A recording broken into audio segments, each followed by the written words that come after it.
It is very fashionable and proper to speak about food in all its forms, all its colors, aromas, and tastes. But after the food goes through the digestive system, when it is thrown out as scrap, it is no more fashionable to speak about it. It's rather revolting. I'm a guy who was graduated from bullshit to full shit. My organization, Gram Vikas, which means Village Development Organization, was working in the area of renewable energy. On most part, we were producing biogas. Biogas for rural kitchens.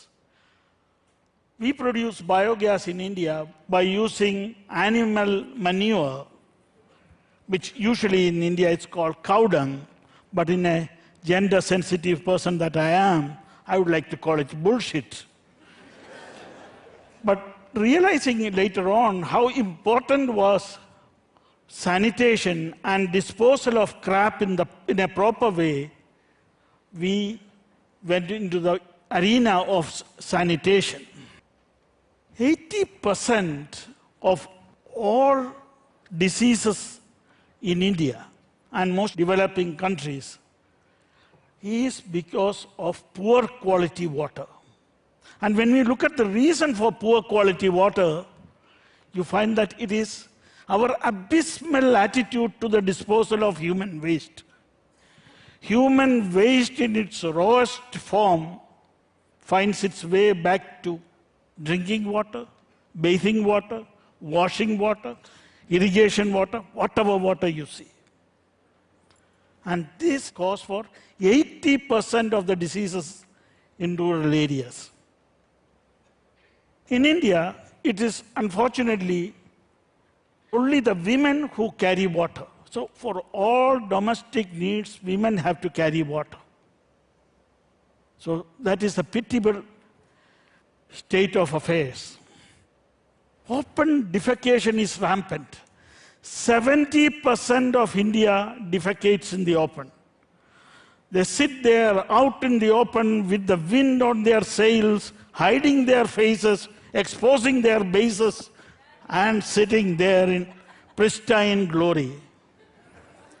Yeah, 70% of India. And if you look at the world total, 60% of all the crap that is thrown into the open are by Indians. A fantastic distinction. I do not know if we Indians can be proud of such a distinction. So we, together with a lot of villagers, we began to talk how to really address this situation of sanitation. And we came together and formed a project called MANDRA. MANDRA stands for Movement and Action Network for Transformation of Rural Areas. So we are speaking about transformation. Transformation in rural areas.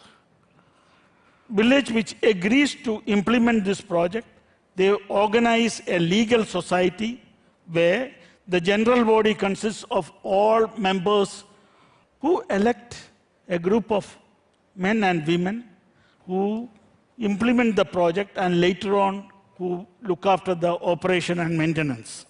They decide to build a toilet and a shower room. And from a protected water source, water would be brought to an elevated water reservoir and piped to all households through 3 taps. One in the toilet, one in the shower, one in the kitchen. 24 hours a day. The pity is that our cities like New Delhi, Bombay do not have 24 hours water supply.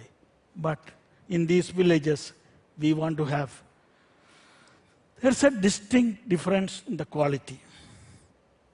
Well, India, we have a theory which is very much accepted by the government, bureaucracy, and all those who matter, that poor people deserve poor solutions. And absolutely poor people deserve pathetic solutions. This combined with a Nobel Prize-worthy theory that cheapest is the most economic is the heady cocktail that the poor are forced to drink.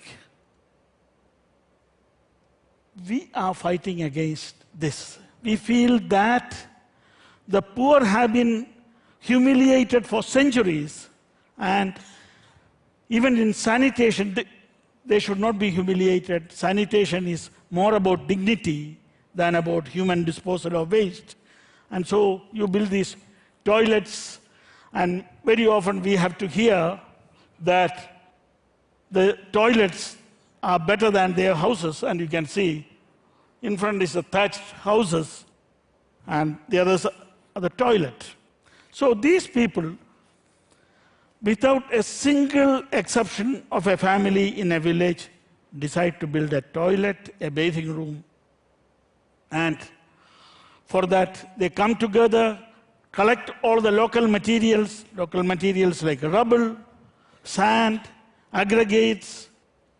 Usually a government subsidy is available to meet at least part of the cost of external materials like cement, steel, toilet commode, and they build a toilet and a bathing room. Also, all the unskilled laborers, that is daily wage earners, mostly landless, are given an opportunity to be trained as masons and plumbers. So while these people are being trained, others are collecting the materials. And when both are ready, they build a toilet, a shower room, and of course also a water tower, an elevated water reservoir. We use a system of 2 leach pits to treat the waste. From the toilet, the muck comes into the first leach pit, and when it is full, it is blocked and it can go to the next. But we discovered that if we plant banana trees, papaya trees on the periphery of these leach pits, they grow very well because they suck all the nutrients, and you get very tasty bananas, papayas. If any one of you come to my place, I would be happy to share these bananas and papayas with you. So you can see the completed toilets, the water towers. This is in a village where most of the people may be even illiterate. It is always 24 hours water supply because water gets polluted very often when you store it. A child dips his or her hand into it, something falls into it, so no water is stored, it's always on tap. This is how elevated water reservoir is constructed, and that is the end product. Because it has to go high, and there is some space available, 2 or 3 rooms are made under the water tower, which is used by the village for different committee meetings. We have had clear evidence of great impact of this program. Before we started, there were, as usual, more than 80% of the people were suffering from waterborne diseases. But after this, we have empirical evidence that 82% on an average among all these villages, 1,200 villages have completed, 82% of the waterborne diseases have come down.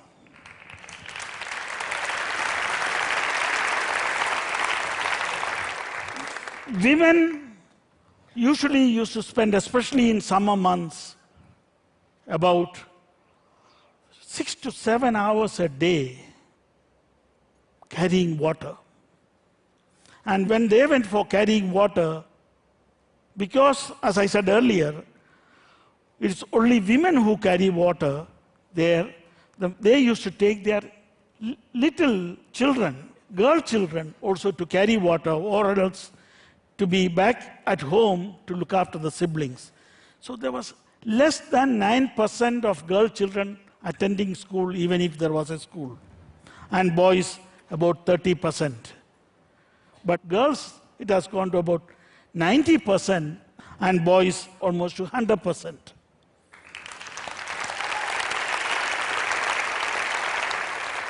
The most vulnerable section in a village are the landless laborers who are the daily wage earners. Because they have gone through this training to be masons and plumbers and barbenders, now their ability to earn has increased 300 to 400%.